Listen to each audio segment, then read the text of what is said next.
pastor. Dejé un día, tenía dinero y muchos sueños que comprar.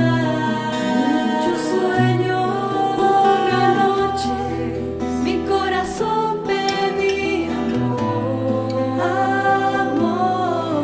Y he descubierto que el amor no se vende así, deprisa andando por la vía, he tropezado y he caído,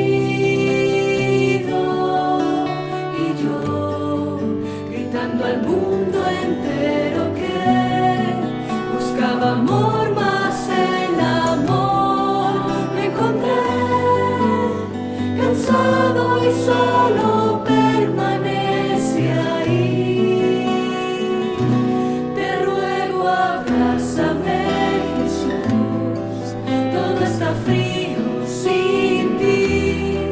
En este mundo de tormentas puedes salvarme solo tú. Y este hielo de mi alma derretirlo puedes tú. Abrázame, Jesús, te ruego, abrázame, Jesús, yo no te dejaré. Bueno, los saludo con mucho cariño. ¿Me oyen bien? Y le doy gracias a Dios por la oportunidad y la bendición de compartir este momento de Cuaresma con ustedes y siguiendo al Padre Estefan, a quien queremos mucho y que espero pues hayan recibido mucho de su intervención y además con el cariño que lo hizo y el tema muy lindo, pues muy básico, pero extremadamente importante. Me han invitado a compartir con ustedes el dolor del pecado y voy a pedirle al Espíritu Santo su palabra para que en la palabra del Señor comencemos, y les leo del Evangelio según San Juan, en el capítulo 6, desde el versículo 16. San Juan 6, desde el 16. Jesús se reúne con sus discípulos caminando sobre el mar. Al atardecer bajaron sus discípulos a la orilla del mar. Subiendo a una barca se dirigían al otro lado del mar, a Cafarnaún. Había ya oscurecido y Jesús todavía no había venido a ellos. Soplaba un fuerte viento y el mar comenzó a increparse. Cuando habían remado unos 25 o 30 estadios, ven a Jesús que caminaba sobre el mar y se acercaba a la barca, y tuvieron miedo. Pero él les dijo: «Soy yo, no temáis». Quisieron recogerle en la barca, pero enseguida la barca tocó tierra en el lugar a donde se dirigían. Palabra de Dios. Pues para nosotros es una experiencia literaria cuando pues compartimos estos misterios de las cosas tan extraordinarias que hizo Jesús. Y solo por gracia de Dios llegaremos a asimilar estos misterios como reales y entender que es un Dios que ha caminado entre nosotros y que ha hecho esas cosas. Y claro, literalmente lo entendemos y lo tomamos como historia sagrada, como palabra de Dios, pero lo que sucede es que el caminar nuestro exige que todo esto que hemos conocido de nuestra fe se encarne en nosotros, que viva en nuestros huesos, en nuestra carne, en nuestra sangre, en todo nuestro ser, porque si no, nuestra fe en vano es. Ustedes saben perfectamente que Jesús es muy duro con los fariseos, porque pues él sabe que ellos son doctores de la ley, conocedores de todas las tradiciones judías, y fuera de eso son autoridad, pero no tienen amor, no conocen el amor de Dios, no tienen compasión, y por eso todo ese conocimiento de ellos toda esa formación religiosa no les servía de nada, porque no habían encontrado lo más importante, que era encarnar el conocimiento de Dios, tenerlo en sus huesos, en su carne, en su sangre, en todo el ser. Y ese es el desafío de nosotros hoy. Hoy nosotros tenemos nuestros momentos farisaicos, nuestros momentos de fariseo, donde a pesar de conocer la ley, conocer los profetas, el evangelio, los apóstoles, los milagros de Jesús como el que acabamos de leer, sin embargo, como decía el padre Esteban hoy, con la naturaleza mala nuestra, causa del pecado original, que es el mal que está en nosotros, que nos inclina a pecar. Sin embargo, vemos con nuestros propios ojos cómo es que el pecado se abraza entre nosotros y nos tumba. Y nosotros muchas veces lo hacemos voluntariamente, porque ya estamos casi que acostumbrados a que nos tumbe el pecado. Entonces, simplemente nos acostumbramos también a confesarlo. Y de repente todo esto se convierte en un deporte espiritual en el cual yo caigo y me levanto. Pero no hay en sí una asimilación tan profunda de esta realidad espiritual, donde el Espíritu Santo nos pide que nos convirtamos en verdad, o sea, que nos cristifiquemos. Y sabemos que es muy fácil hablar así. Lo que yo estoy diciendo, pues es muy fácil decirlo, pero lo que sucede es que dentro de nuestro corazón nosotros tenemos que tener una intención, y la intención es: a pesar de mí, yo quiero estar por encima de mí, de mis debilidades, a pesar de mí. Es como, ¿cuántas veces nos encontramos ante el Señor en momentos de adoración al Santísimo, de reflexión, de contrición, y le confesamos al Señor nuestra miseria? Le decimos: Señor, tú sabes quién soy yo, un pecador miserable, mira que continúo haciendo lo mismo, no parezco cambiar. Sin embargo, te pido que me ayudes a defenderme de mí. Y esto es, creo que, una súplica que todos tenemos, porque, como decía el padre Esteban en esa reflexión, todos nosotros cargamos la muerte por dentro de nosotros, y es la muerte de ese pecado, y de eso no nos podemos escapar. Y de ahí viene la invitación de Jesús de amar al prójimo, porque precisamente el secreto del amor al prójimo es el llegar a amar a Dios. Porque como dice la palabra, si no amas a tu prójimo a quien ves, ¿cómo me vas a amar a mí a quien no ves? Por eso hay que empezar por lo que veo. Y amar al prójimo es entender que Él es como yo, tan débil como yo, tan miserable como yo, tan capaz de hacer cosas malas como yo. Eso es amar al prójimo. Porque amarlo por las cosas buenas que hace o que me da, eso no es amar, porque eso hasta los malos hacen eso, ¿no? Entonces, es amar por conocer nuestra condición. Ese es el verdadero amor. Es como el padre que verdaderamente tiene una pedagogía real con sus hijos, es aquel que entiende la desobediencia del hijo, el pecado del hijo, las cosas malas del hijo, porque las cosas buenas todos lo entendemos. Todos nos entusiasmamos con las cosas buenas que hacemos. Es más, uno dice, hizo una cosa buena. Es como, sí, porque eso no es ni tan frecuente, ¿no? Entonces, claro, pero la llamada espiritual del Evangelio, que es la formación central de Jesucristo, es: hay que amar al pecador. O sea, tengo que amar también mi debilidad. Porque miren que Jesús le dice a San Pablo, esa vez que él le pide 3 veces que le saque ese aguijón de la carne, y le dice: yo me glorifico en tu debilidad. O sea, a pesar de toda nuestra miseria, el Señor nos ama.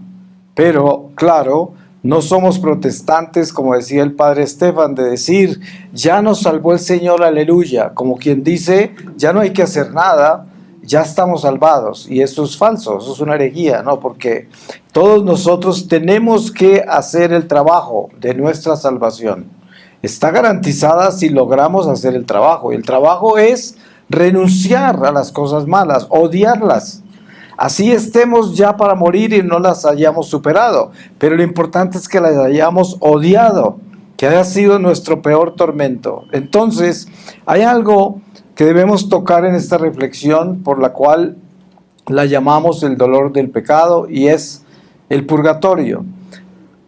La razón por la cual el purgatorio está tan poblado, nadie sabe cuánta gente hay ahí, pero tampoco nadie sabe cuántos ángeles hay, ni cuántos ángeles cayeron, ni cuántos seres humanos han pasado por la tierra. Son números que solo Dios los tiene. Pero el purgatorio, ustedes se podrán imaginar lo poblado que está.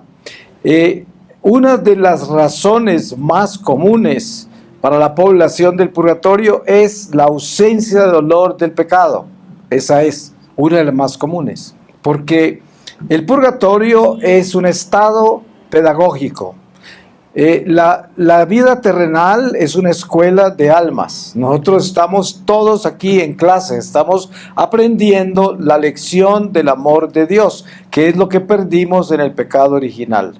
Eva y Adán cayeron en el pecado original. ¿Por qué? Porque dejaron de amar a Dios.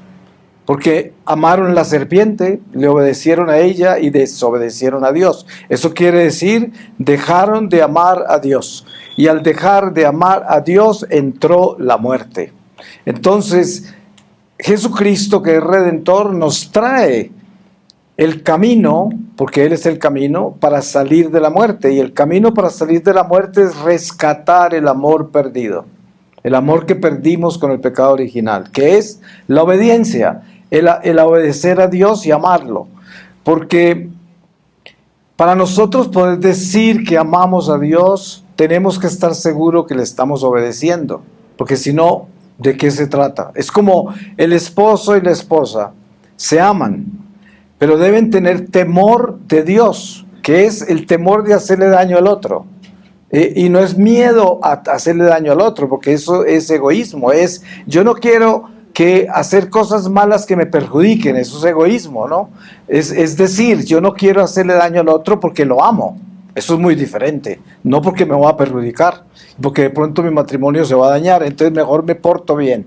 Eso no es amor. Eso es interés, un interés personal. Pero el amor tiene que ver con que yo no quiero hacerle daño al otro porque lo amo. Y lo mismo pasa con el amor a Dios. Yo no quiero pecar porque yo amo a Dios y no lo quiero ofender. Lo amo mucho. Y entonces la falta de dolor de pecado es la ausencia del amor de Dios. Eso es. Y eso, si yo muero así, tengo que continuar en la lección del amor en el purgatorio. Y les voy a poner un ejemplo de algo que a mí se me reveló, que yo aprendí, perdonen, algo que fue muy doloroso, porque una familia campesina hace muchos años, recién que comenzaba mi vida misionera, estaba en un pueblito en el Perú y me invitaron al campo a un funeral. Y claro, estaban haciendo el velorio en la casa de una campesina. Y entonces yo entré a la casa y una señora que era como otra campesina empleada de la casa me llevó a la cocina atrás para darme agua.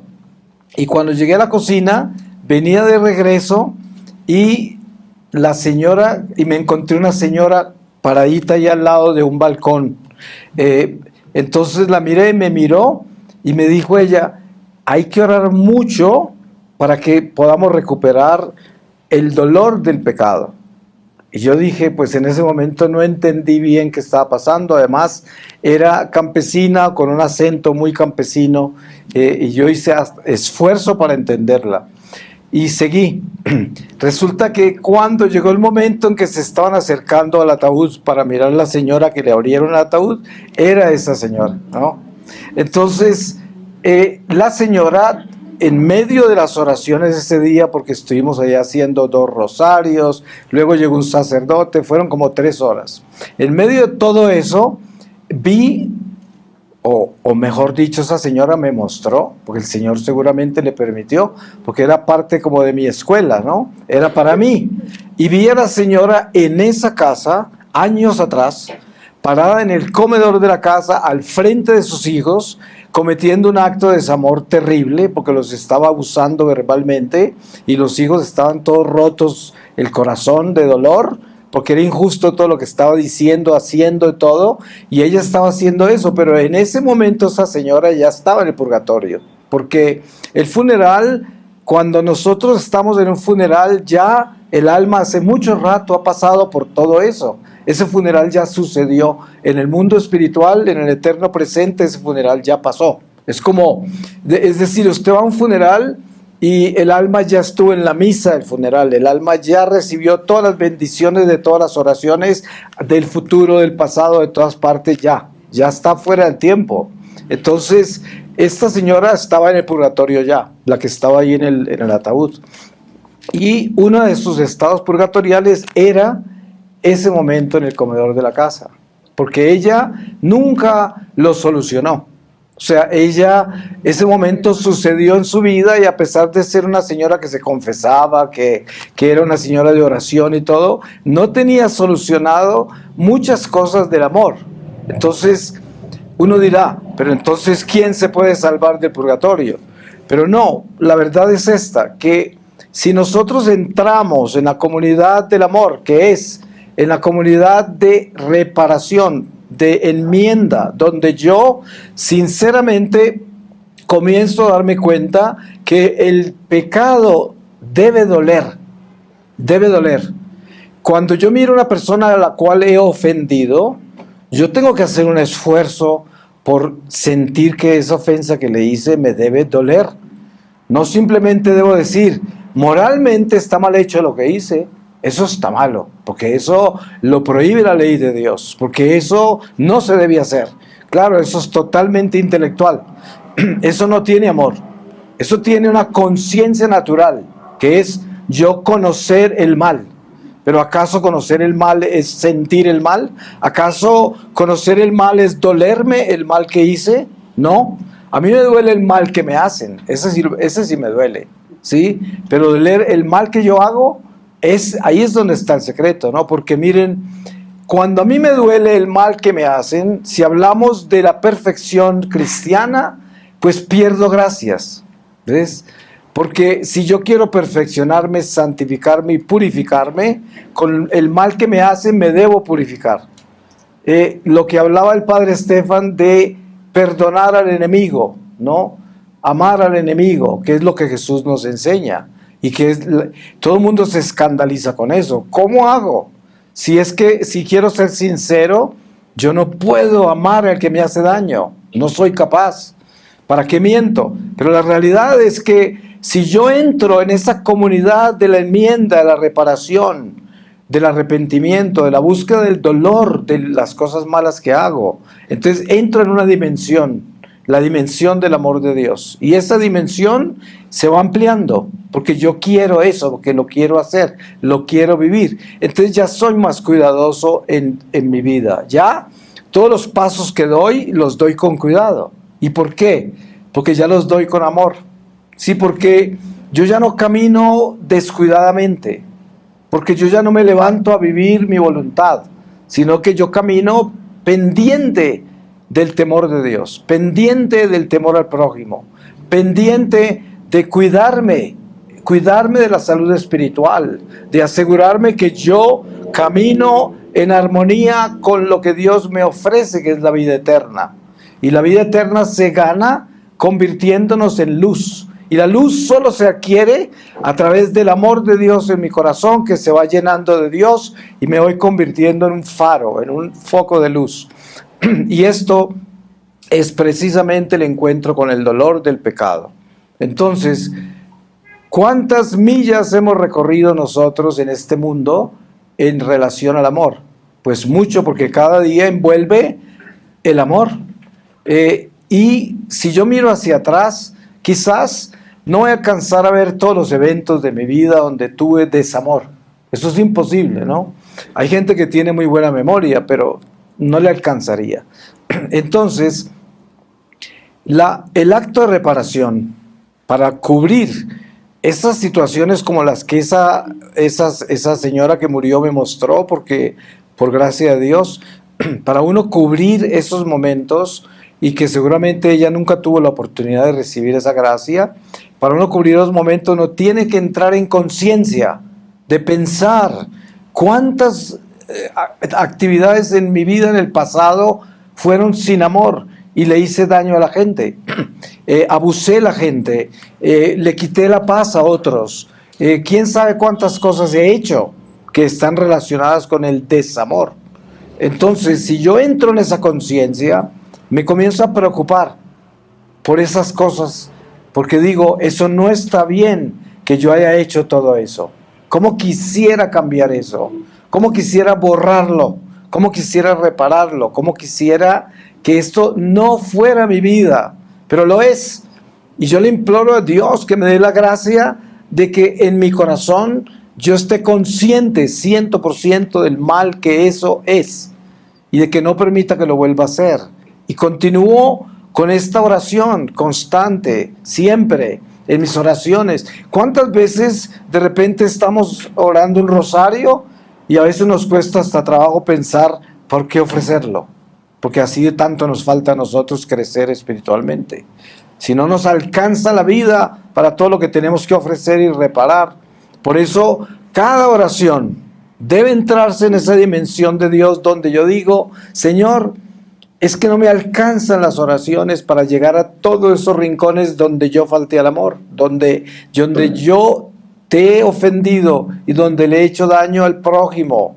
Ayúdame, Señor, porque necesito caminar en el amor y que este caminar en el amor me ayude a reparar, a purificarme, a santificarme y a enmendar todo lo que está roto por culpa de mi acción, de mi vida, de mi conducta. Y claro, nosotros constantemente estamos caminando en una contabilidad que está entre el rojo y el verde, ¿no? Y que solo Dios puede llevar esa cuenta, pero entre más temor de Dios tenemos, más claridad tiene nuestra conciencia entre el bien y el mal, más claridad. Y ya uno tiene esa sensibilidad donde uno termina una reunión con gente y sale y hay algo que no le cuadra en el amor y se da uno cuenta dónde falló y qué fue lo que hizo y qué fue lo que dijo y qué fue lo que sintió. Porque dense en cuenta, ustedes se acuerdan que Jesús nos trajo una luz muy importante de lo que es la tentación consentida, que mucha gente no piensa en eso. ¿Se acuerda que Él dijo que les han dicho de antaño no cometerás adulterio? Pero yo les digo, si miras a una mujer con deseo, ya pecaste, ¿sí? Entonces Él lleva el pecado al hombre, lo lleva adentro.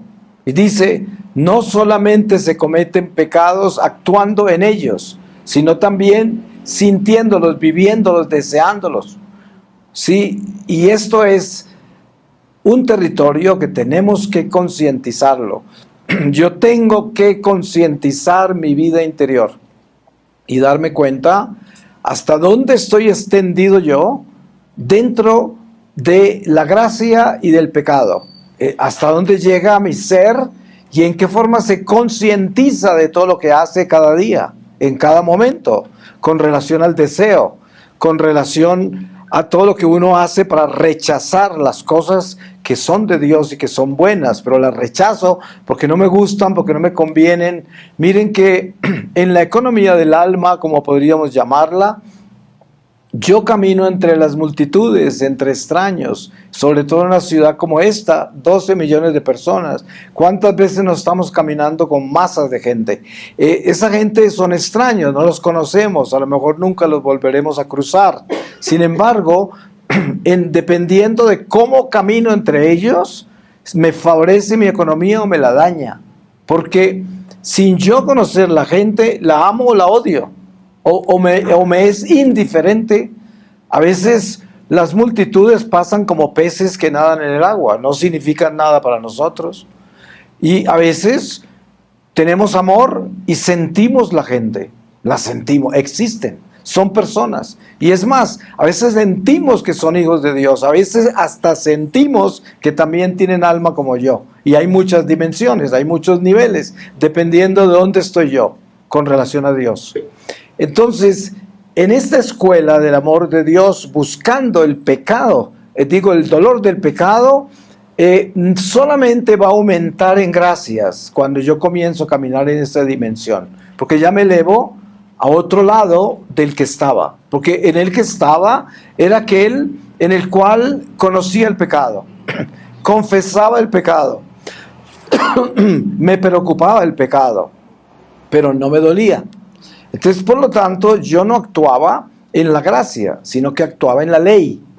Y ustedes se dan cuenta cómo San Pablo habla de esto, de que la ley no nos puede salvar. La ley no es suficiente, nos salva la fe.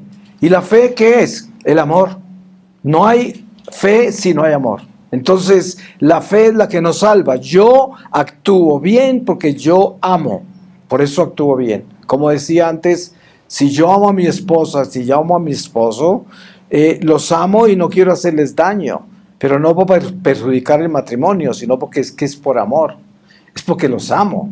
Es diferente, esa es otra dimensión.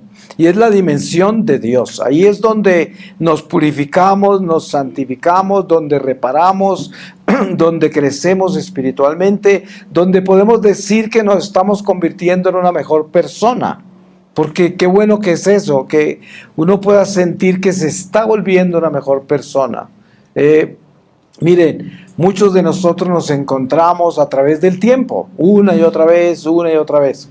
Y qué bonito que es ver esas personas que uno se encuentra a través del tiempo y ver que están trabajando en sí mismos y que tienen más amor, que hay más caridad, que hay más compasión, ¿no? Que esas personas se están elevando, que están ascendiendo, que no están descendiendo o que no están estancadas. Y esto es muy lindo, poder caminar a través de este destierro en que estamos, en el que el Señor nos reunió, y darnos cuenta que estamos elevándonos, porque des en cuenta el momento de la muerte que determina cuánto ascendió o cuánto descendió. Es lo único que determina, no hay nada más. Usted queda tan profundo como cayó, tan alto como se elevó. Eso es. Entonces la pregunta es, ¿me estoy elevando o me estoy hundiendo? ¿A dónde estoy yo? Y uno tiene que ser muy sincero con esto. Lo único que lo eleva a uno es el amor, nada más. El amor. Y el amor, pero no el amor humano, el amor de Dios. Porque el amor humano es aquel que dice, yo no quiero ofender a mi esposa porque perjudico el matrimonio, hasta se me daña, ¿no? Entonces mejor me porto bien. Ese es el amor humano, es condicional. El amor de Dios es, yo no quiero hacerle daño a mi esposa porque la amo y Dios me la dio. Ese es el amor de Dios. Son dos amores muy diferentes. Entonces, el amor verdadero es el único que nos eleva. Es el que nos eleva. Y hay que pedirle a Dios que ese amor que se crea en nosotros por el dolor al pecado. Es que el amor de Dios no crece en nuestro corazón, sino crece el dolor. Ustedes se dan cuenta que siempre la cruz. Hace poco, y yo me encuentro con esto con mucha frecuencia, como se podrán imaginar, yo viajo por todo el mundo entre la Iglesia Católica y me encuentro con situaciones espantosas que cuánto quisiera yo poder decir algo útil, ¿no? Hay personas que vienen con problemas imposibles, que uno no puede hacer nada, más que decir lo más fácil, oremos. Y claro, es lo más poderoso de todas maneras, pero cuando una persona está en un lío bien terrible, se está ahogando, yo no lo puedo sacar y le digo, oremos, pues eso no le ayuda a que se está ahogando, ¿no? Pero hay situaciones que son así. Y yo siempre que estoy en situaciones así con la gente y con mi vida, lo único que se aparece en mi vida, lo único es la cruz, el Señor en la cruz. Y es, mira esa cruz y préndete de ella, porque es que ahí es donde está la fuerza. Ese Dios moribundo que me está mostrando el dolor, que me está mostrando toda la maldad de este mundo, que me está mostrando el pecado, todo lo que pueda salir mal está en la cruz. Es decir, es el extremo de las cosas que puedan salir mal. Asesinar a Dios. ¿Se puede imaginar que pueda pasar algo más horrible que eso? que aparezca Dios entre nosotros y lo matemos, ¿no?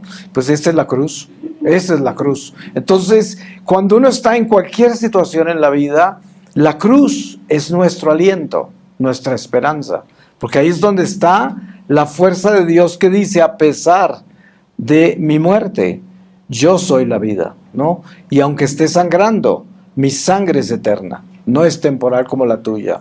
Y por eso préndete de esta cruz, para que recibas la sangre que se derrama para la eternidad y el amor que nadie puede marchitar. Eso, un amor que resucita, que nadie lo puede matar. Y ahí es donde está la esperanza, porque ¿cuántas situaciones viviremos en esta vida, usted y yo, que no podemos solucionar? Como nuestro pasado, ¿no? El pasado nuestro, la mayoría de las cosas que han pasado no las podemos solucionar, las que salieron mal. Hay algunas que sí, pero son muy pocas. La mayoría no se pueden solucionar. Entonces, ¿qué hace uno? No puede vivir con esa carga porque son cosas que no tienen solución. Y lo único que uno puede hacer con eso es implorarle a Dios el dolor de las cosas malas que uno hizo, que ya no puede solucionar, pero que le duelan y que sienta uno el mal que hizo con eso, ¿no? Las cosas que no salieron bien por culpa de uno, por culpa de la falta de amor, de compasión, de tolerancia, de paciencia, de caridad. ¿Quién sabe cuántas virtudes rotas que causaron el mal? Pero entonces, primero, el infierno existe el demonio, existe el pecado, existen los errores, existen las tragedias, la enfermedad, el sufrimiento, todo esto existe, pero lo que uno tiene que aprender es que uno no es nada de eso. Eso no soy yo, eso ocurre en mi vida. El infierno existe, sí, pero no soy yo. Todo existe, pero no soy yo.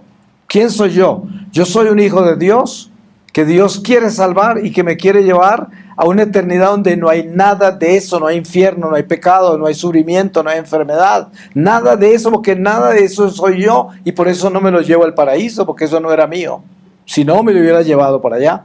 Entonces, ¿cómo hago para manejar esas cosas? Yo tengo que entender que si yo he hecho cosas que me colocan en el infierno, como tantas veces lo hemos hecho todos nosotros, que es el pecado mortal. Un pecado mortal, ¿qué hace? Me para en el infierno, ahí estoy, en el infierno. Y si me muero así, puedo quedar en el infierno eternamente. De pronto no, por la misericordia de Dios y la economía de mi alma, y quién sabe, ¿no? Pero todos hemos puesto los pies en el infierno. Todos ponemos los pies en el purgatorio todos los días. Y todos ponemos los pies en el cielo, porque son los actos del amor de Dios. Cada que estamos en misa, estamos en gracia de Dios, estamos bien con Dios, estamos en el cielo, saboreando las primicias de la ciudad de luz. Eso es lo que es la misa, ¿no? Y eso es lo que es la confesión. Cuando yo me reconcilio con Dios, entro en la gracia. ¿Qué es la gracia? La luz. ¿Qué es la luz? Dios. Es la salvación, es el cielo, eso es lo que es. Entonces, todo eso existe, pero no soy yo. Pero todo eso me forma a mí, me forma a mí. Es como yo estoy en el colegio, tengo un profesor, tengo materias para aprender, tengo superiores, tengo actividades. Nada de eso soy yo, pero todo eso me forma a mí. Y eso es lo que es la escuela de la vida. Por eso, yo no puedo estar preocupado por el infierno, ni preocupado por el pecado, ni preocupado por todas las cosas que están a mi alrededor que me forman. Lo que yo debo estar es vigilante y atento de vincularme a lo que me eleva, a lo que me hace crecer en Dios. Eso es. ¿Y qué es lo que hace crecer en Dios? La obediencia. Es entrar en Dios obedeciendo y amándolo. Y así todo lo que hago en todas estas áreas que existen en mi vida me forman hacia arriba, me van llevando hacia arriba. Ten en cuenta que todo lo de Dios es ascendente y todo lo del demonio es descendente. Y eso es lo que tenemos que asegurarnos, de que nosotros pertenecemos al ascenso de Dios. Por eso, el misterio de la ascensión del Señor al cielo es el misterio de la invitación de Jesús. Y Él dice, allá donde yo voy, allá los espero y les voy a preparar un lugar. ¿Y qué hizo Él? Ascendió. Y Él es el camino.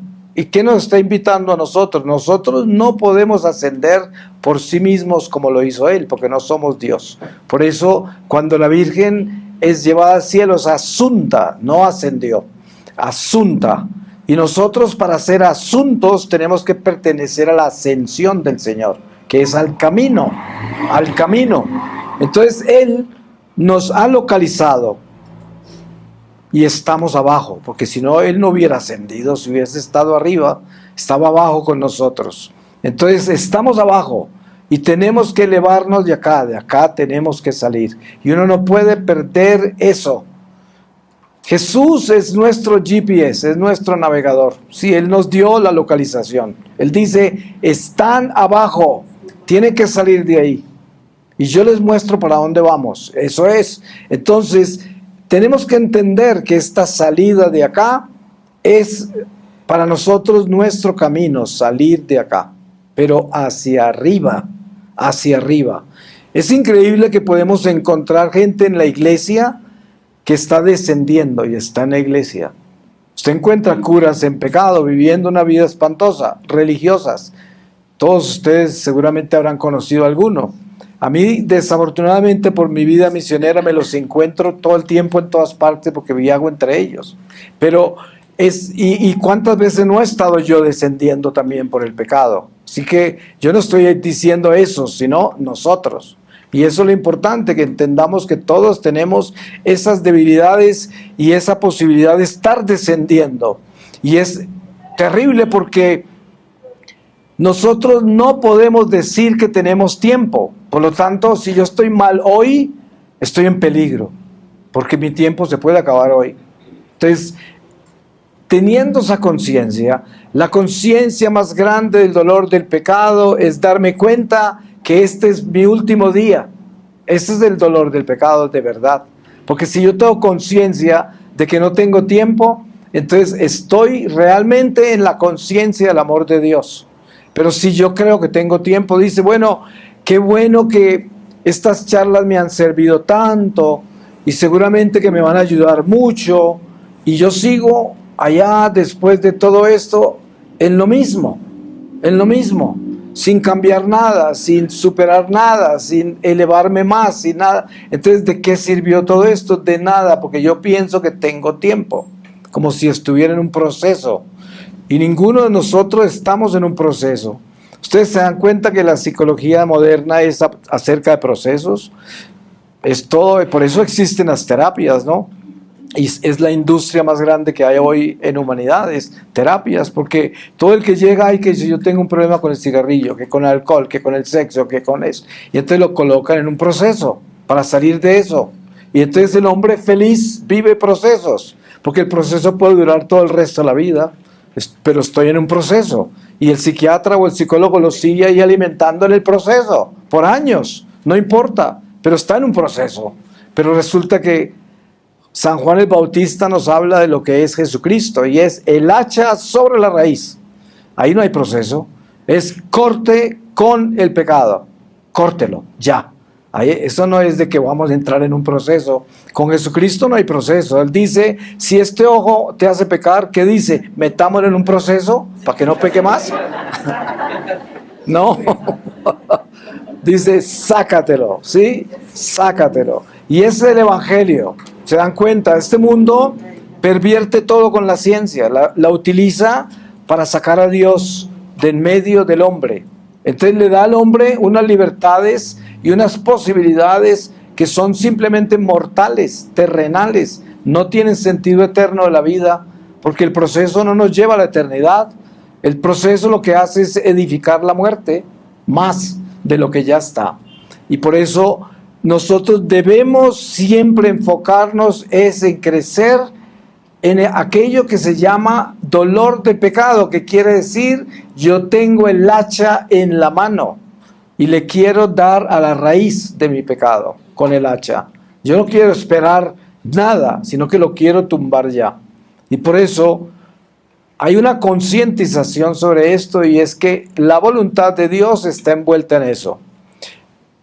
Por eso el ejemplo de San Pablo, con que el Señor le contesta que Él se glorifica en su debilidad, es un ejemplo en el cual nos muestra que muchas veces Dios, cuando sabe ya que yo detesto el pecado que hay en mí, un pecado cualquiera, y ya sabe Dios que yo lo odio, Él muchas veces con ese pecado nos purifica y nos santifica y no permite que lo superemos.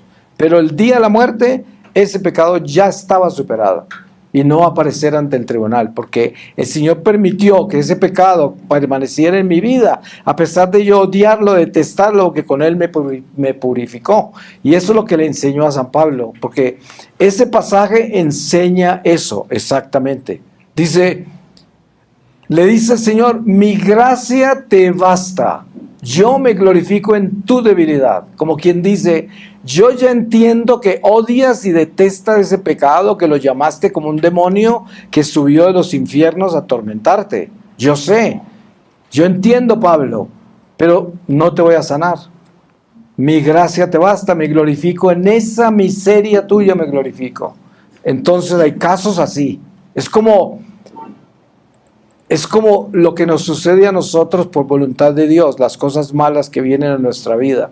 Hay cosas malas que son consecuencia de nuestros pecados. ¿Cuántas no son? ¿Cuántas no sabemos nosotros que por culpa de nuestros actos hemos tenido problemas gravísimos? Pero hay otros que no son consecuencia de nuestros actos, sino voluntad de Dios. San Pedro es probado por el diablo, pero Dios le dio permiso al diablo para probar a San Pedro, por eso lo negó 3 veces. Esto es una voluntad de Dios, y el mismo Pedro escribe en una de sus cartas, dice, si eres probado por culpa de tus pecados, por el adulterio, el asesinato, el robo, eso no te ayuda en nada, eso no te purifica nada, eso te castiga, es un castigo. Pero si eres probado por voluntad de Dios, eso te va a purificar, te va a elevar, te va a santificar, porque Dios corrige al que ama, Dios purifica al que ama. Entonces ahí debemos tener en cuenta que hay aspectos de nuestra vida cristiana en los cuales la voluntad de Dios está envuelta misteriosamente y ocurren cosas absurdas, pero es que Dios las quiere así, porque así nos santifica.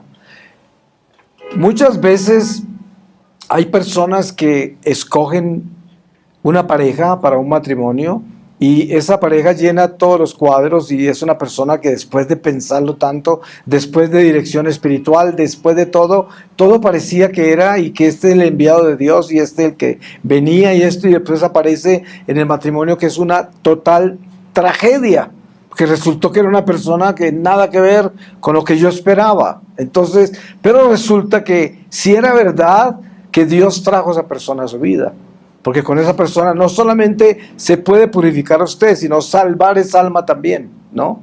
Entonces hay muchas cosas misteriosas que suceden, que no tienen sentido humano, no tienen orden humano, pero tienen orden divino, ¿sí? Y por eso mucha gente se confunde con su vida, porque no entiende, porque tiene la vida diseñada de acuerdo a sus expectativas. Entonces dice, ¿por qué yo esto y por qué el otro sí, por qué el otro aquel? Porque es el problema humano, que es compararnos con los demás y pensar que yo no tengo la justicia de Dios porque los otros recibieron y yo no, o lo que fuera, cualquiera que sea la situación, que es una economía humana que no tiene nada que ver con la economía de Dios. Entonces, entrar en la dimensión del amor de Dios a través del dolor del pecado es un llamado esencial para elevarnos hacia la gracia de Dios. Mucha gente cree que no puede llegar al cielo desde la tierra y están muy equivocados, porque sí se puede llegar al cielo directamente desde acá. Y es que para eso la condición esencial de la elevación al cielo después de esta vida es odiar el pecado. Eso es odiarlo. Eso no quiere decir que usted lo va a superar en vida, pero ódielo, detéstelo, húyale, entrégaselo al Señor siempre, ponga el pie encima. Miren, en nuestra iconografía católica aparece San Miguel parado en la cabeza del diablo, aparece la Virgen parada en la cabeza de la serpiente. Y la gente se arrodilla a la estatua de San Miguel. Gracias por aplastar ese demonio, San Miguel. Y la Virgen, mantén ese pie, Virgencita, encima de esa serpiente. Pero resulta que el mensaje de esa iconografía no es ese. El mensaje de esa iconografía es San Miguel diciéndole a usted, párate encima de la cabeza de tu demonio, ¿no? Y eso mismo dice la Virgen, párate en la cabeza de tu serpiente, párate y no la sueltes porque te muerde y te envenena. Esa es la iconografía. Entonces, yo no voy a que la Virgen me salve del diablo, no. Yo me voy a orarle a la Virgen para yo tener la fuerza de pararme encima de la cabeza del diablo, porque a mí me corresponde. A mí me corresponde hacer eso. A cada uno de nosotros nos corresponde atrevernos y tener la autoridad espiritual para pararnos encima de la cabeza de Satanás. Y tenemos esa autoridad. Pero para eso tenemos que tener el dolor del pecado. Tenemos que tener la decisión de santificarnos. Una decisión auténtica, sincera, donde yo digo, yo quiero entrar al cielo, yo quiero ser santo, yo quiero elevarme, yo no quiero quedarme en este pantano, yo no quiero arrastrarme por estos socavones de este mundo, yo no quiero terminar al final de mi vida atrapado acá. Ustedes saben, si pudiéramos tener un momento para ver el mundo espiritual, se aterrarían ustedes de las nubes de almas que están acá, no condenadas, sino almas en purgatorio, acá, que no se elevaron ni un centímetro, nada, quedaron en la vida terrenal, pero pegadas a la vida terrenal, porque nunca crecieron hacia el amor de Dios, pero se salvaron por misericordia, y son nubes, nubes. Y esto es algo que nos debe enseñar. Miren, en este momento que estamos acá, hay cientos de personas muriendo alrededor de nosotros, en este momento, que están entrando en esa realidad, así, y dándose cuenta de algo que ya no va a cambiar, que ya no pueden regresar, que ya quedó así, ya quedó así. Y eso le puede pasar a usted saliendo de esta casa, le puede pasar a usted sentado ahí, que ya entra y en un segundo queda sentenciado, sabe qué es, en un segundo ya no hay nada que hacer. Por eso es que todo esto que estamos viviendo acá, todos estos momentos de reflexión, las estaciones litúrgicas que son un don de Dios, como la Cuaresma, son oportunidades que Dios le da al alma desterrada, al peregrino, para que despierte, para que se convierta, para que cambie, para que se concientice, para que entre en el amor de Dios, para que se atreva a ser bueno. Ustedes saben que para ser bueno hay que ser valiente, hay que ser muy guapo, muy valiente para hacer el bien y para ser bueno, porque es muy fácil no ser bueno, es lo más fácil que hay, ¿no? Ustedes saben, a un niño usted no tiene que enseñarle a hacer cosas malas. El niño por sí mismo rompe un vidrio, patea a un perro, hace lo que sea, no tiene que enseñarle usted nunca las cosas malas, pero las cosas buenas se las tiene que enseñar todas. Le tiene que enseñar a no romper el vidrio, a no patear el perro, a no gritar, a no decir cosas malas, todo eso, ¿no? Entonces uno tiene que, y no es que seamos malos, eso no quiere decir eso, sino que el mal está en nosotros. Son dos cosas aparte, como lo que decía el padre Estefan sobre la carta de San Pablo a los Romanos. Decía, en mí hay una mancha que me inclina al mal. No soy yo, pero está en mí. Por eso el mal que no quiero hacer es el mal que termino haciendo. Y esa es nuestra naturaleza. Pero entendiendo eso con claridad, debemos despertarnos con responsabilidad a este caminar que Dios nos ha dado, que es un momento más de gracia, que es esta Cuaresma. Un momento más de gracia. Que quién sabe si la tendremos otra Cuaresma, quién sabe si tendremos otra oportunidad de confesarnos, si tendremos otra oportunidad de comulgar, de amar. Uno puede empezar por hacer un ejercicio espiritual que yo siempre recomiendo. Estamos en este lugar y hay mucha gente entre nosotros y no necesariamente nos conocemos todos personalmente, pero Dios nos colocó aquí en este mismo lugar hoy para estas reflexiones. Usted puede hacer un esfuerzo interior en el cual le pide a Dios la gracia de amar sinceramente a todos los que estamos acá. Empezar por ahí. Decir, Señor, yo quiero con toda sinceridad amar a todos los que estamos acá y desear que todos los que estamos acá nos salvemos. Desearlo. Desde el fondo de mi ser, desear que todos nos salvemos. y que nos podamos encontrar en tu gloria un día, Señor. Y esto es un sentimiento nada más, pero si este sentimiento se traslada a todo su caminar, eso es elevarse. Así se llama elevarse, así se eleva uno. Porque entonces usted camina entre las almas, pero camina amándolas y camina deseándoles el bien. Y los enemigos, la gente que lo persigue, que lo calumnia, que lo quiere destruir y quiere acabar con su vida, pues usted hace el esfuerzo y le implora a Dios que le dé amor por ellos, que es tan difícil. Ese es un amor casi imposible para nuestra humanidad. Sin embargo, hay que buscar las oportunidades de crecer más. ¿Y qué puede darnos más crecimiento espiritual que amar al enemigo? No creo que haya nada más poderoso que eso. Es una oportunidad de oro. Ustedes se pueden imaginar las almas en el purgatorio diciendo: ¿por qué no amé a mis enemigos? Ya estarían a puerta del cielo. Claro, porque eso son las oportunidades de la vida que Dios nos da para que crezcamos de verdad. Y por eso es que Jesús colocó el amor al prójimo como ese mandamiento, ¿no? Como algo tan importante. Y es que debemos descubrirlo bien, porque es un tesoro, es una oportunidad, es una herramienta poderosa para labrar bien este terreno que nos lleva al cielo. Pues le voy a pedir al Señor su palabra para concluir esta reflexión, y les voy a leer a ustedes de la segunda epístola a los Corintios, en el capítulo 12, desde el versículo 19, aprensiones e inquietudes de Pablo. Hace tiempo estáis pensando que nos estamos justificando delante de vosotros, delante de Dios en Cristo estamos hablando. Y todo esto, queridos míos, para edificación vuestra. En efecto, temo que a mi llegada no os encuentre como yo querría, ni me encontréis como querráis, que haya discordias, envidias, iras, ambiciones, calumnias, murmuraciones, insolencias, desórdenes. Temo que en mi próxima visita el Señor me humille por causa vuestra y tenga que llorar por muchos que anteriormente pecaron y no se convirtieron de sus actos de impureza, fornicación y libertinaje. Por tercera vez voy a vosotros. Por la palabra de 2 o 3 testigos se zanjará todo asunto.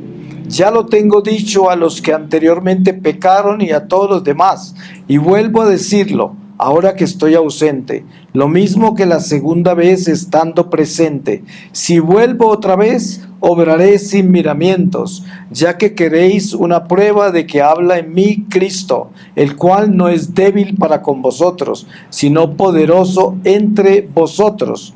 Pues ciertamente fue crucificado en razón de su flaqueza, pero está vivo por la fuerza de Dios. Así también nosotros somos débiles en él, pero viviremos con él por la fuerza de Dios sobre vosotros.